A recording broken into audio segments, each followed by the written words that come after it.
I guess when people get to know me, my Africanness comes from them. And I hold these values dear to my heart. You know, the times when my father has taken time to sit me down and give me advices about life, how to treat a woman. And I really respect him for that, because my parents are in love. And that's what I've witnessed all my life. Like, my father respects my mother as a woman, you know, as she is. She's a very independent woman. My mom is extraordinary, very practical. She knows how to fix things. She knows how to create a website.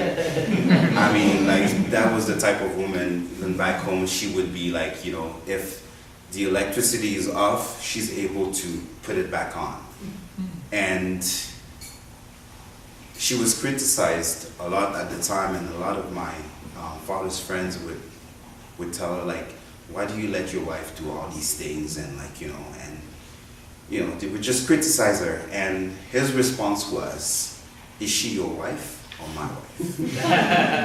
And that was the end of the story.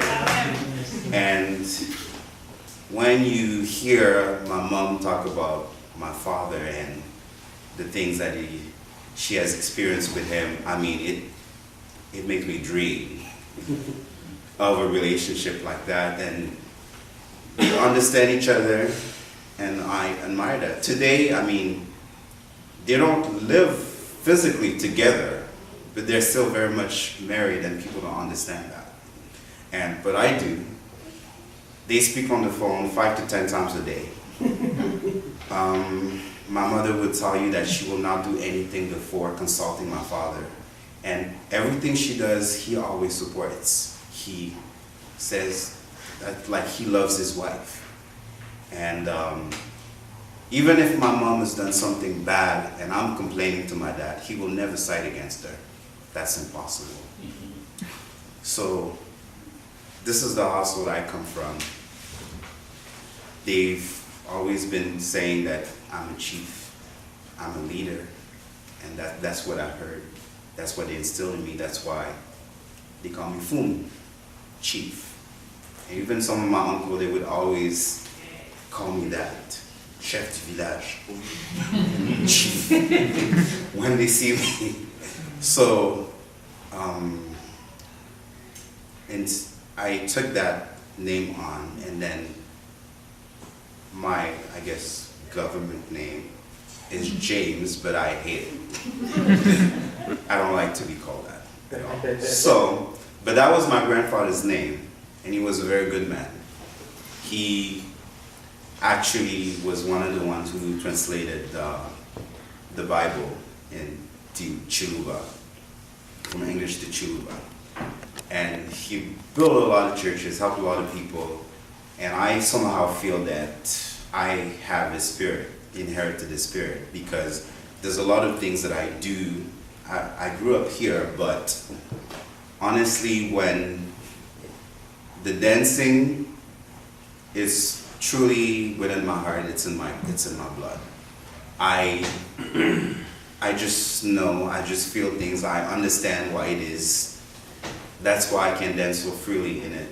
And a lot of time my family doesn't understand how you dance like somebody who's lived in Kasai all his life. But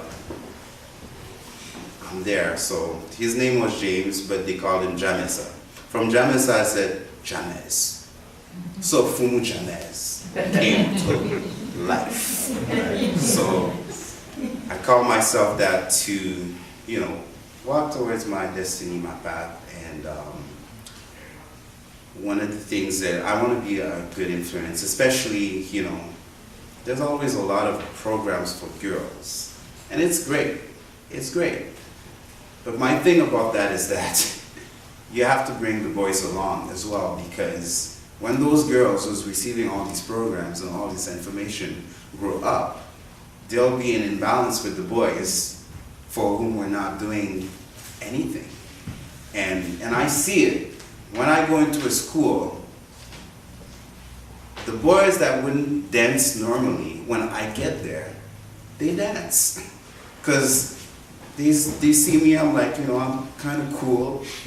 And I'm dancing, so if I'm dancing, they will do it too. And when you teach people, it's just like dancing, it's not because you have to become a dancer and an artist, but first of all, dancing is good for you. It releases stress. It enables you to think, to be creative. So you can use these things in anything you do. And plus, you do combinations of movement every day. From the time you get up from your bed, you walk, you do a combination of movement. When you talk about dance, it's just an exaggeration of that. And I don't know what I would do without the art, because honestly, I don't need to drink alcohol. I don't need to get high. I don't need to do drugs, because what I do gets me there naturally. So I don't need to add anything else to make me high. When I think about the Congo, there's many thoughts that come to me. And of course I'm very sad about what's happening, but I have a hope that things are going to change, that even the people who are in power, they think they're in control, but they're not in control. Because I know that something is going to happen. And I don't speak of this very often, but I had a dream too, one night. A dream that I had never dreamt like that in my entire life. By the time I woke up, I was sweating, because it actually felt like I went wherever it was that I went.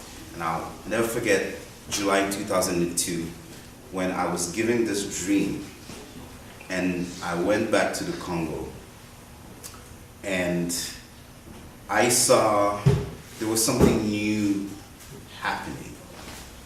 There was a new movement that was going to change everything, repair, and everything was going to stand again. And then I saw the country lit on fire. And it was a fire that was burning old things, but like giving life to new things. And then the whole continent caught on fire. And then it went to the Caribbean, and everything was just on fire.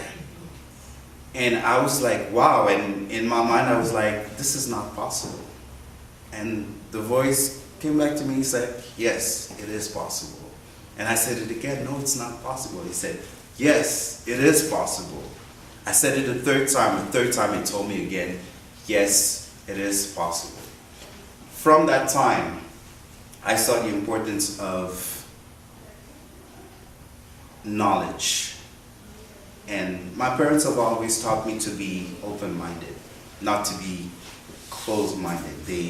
They instill that, to learn new things as much as you can, to go towards people, and from that I started asking questions, why this, why that, why, and anything I can learn. Even now, I'm in the process of I want to learn as many languages that I can. Talking about Congo, I want to learn about the languages that we have. We have such a rich culture, a lot of things that haven't been communicated to the world that I would hope that one day I can teach about. And now I'm going to stop speaking because I'm talking too much. And I'm going to just do this dance.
Dancing Congolese.